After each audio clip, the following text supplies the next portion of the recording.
érdekes dolog történik most az életemben, és hamarosan egy film, amiről még nem beszélhetek, de már beszélek. Nem szóltam egy szót sem. Oké. A másik pedig egy magazinnak a tetején leszek, valószínűleg, de az sincs még eldöntve, de dolgozunk rajta.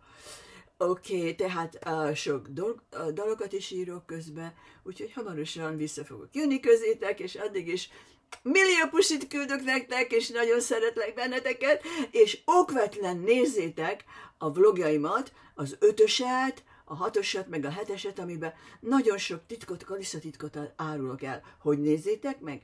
Megvan magyarul is, és megvan angolul is. Mindegyik vlogom, mind a 2 nyelven. Nektek adom ajándékba a magyart. De van egy magyar csatornám, aminek az a neve, hogy Ildilli magyarul. Azon nem sokan vagytok még, mert kezdik, hát azt nem, kicsit elhanyagoltam, de hogyha nézitek és megosztátok, akkor nagyon-nagyon boldog leszek érte. Addig is puszikálok benneteket, millió puszit küldök Los Angelesből, és hamarosan újra találkozunk. Sziasztok!